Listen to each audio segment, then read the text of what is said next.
Anrou Leroux van George by Van Grenen boerdery plaas Immergroen. Ons boer met jerseys hierso op 'n weidingsplaas meestal.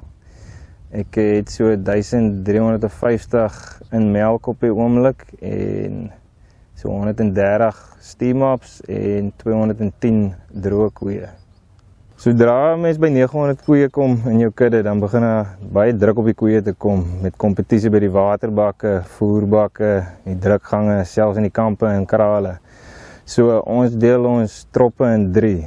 'n Vroeë laktasie groepie en 'n laat laktasie groep en dan ook 'n groep met ligte koeie wat gewoonlik maar die eerste laktasie en die swakker is dat die kompetisie nie so erg is op hulle nie.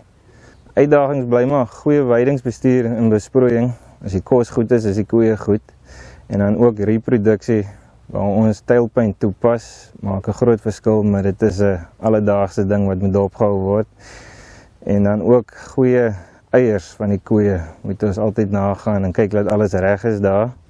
En dan ook 'n goeie affie program wat alles vir ons daar gee wat ons wil weet van die koeie, gee vir ons 10 dae gemiddelde van die laaste 10 dae wat baie help.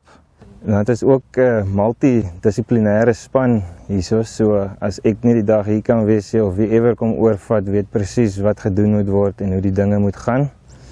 En dan ook natuurlik 'n goeie personeelspan wat goed opgelei is en weet waarom hulle elke spesifieke ding doen, waarom het moet gebeur en hoekom dit gedoen word. Dat hulle net doen omdat dit gedoen moet word en omdat hulle weet waarvoor dit gedoen word, maak 'n groot verskil. En ons probeer maar altyd gereeld ons mense op opleidings te stuur en kursusse en selfs ons bestuurders op. Mense kan maar altyd leer. En dan kyk ons ook maar gereeld vir hoë konnektiwiteit koeie wat ons kan CMT en te kyk dat ons hulle kan vang voor hulle mastitis kry wat vinniger behandel kan word. Dit maak ook baie makliker vir ons. Goeie seep om die masjiene te was in die tanke en die stal. As dit alles skoon is, dan gaan dit gewoonlik ook beter met die somaties en so aan.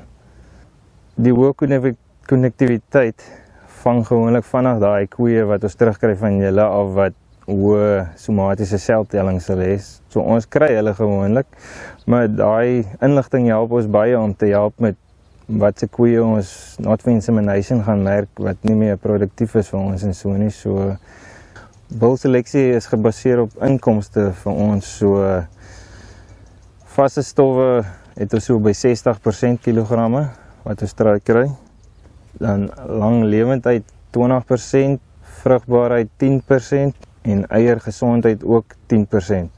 En dan hardloop ons dit alles op 'n paringprogram wat dit vir ons maklik te maak selfs vir enige persoon wat instaan om te weet wat se koeie moet met wat se bul geïnsemineer word.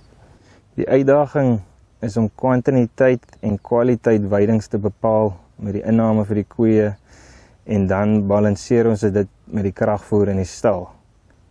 Ons doen die weidingsmeting wat ons dan invoer op 5 kwadrant wat vir ons 'n duidelike aanduiding gee van hoeveel kilogramme daar is in die kamp wat ons gaan wei en dan om uit te werk hoeveel ons moet gee om die regte hoeveelheid vir die koeie te gee. Ons het dan ook in die stal ideal weight voerprogram waar die rekenaar self bepaal volgens koei, volgens sy melk en gewig. Dit is alles gemik om 'n dier op optimaal 'n gewig te kry, laat sy 'n 3.25 body score te kry as ons haar gaan opdroog die dag, dat sy reg is vir haar kalf.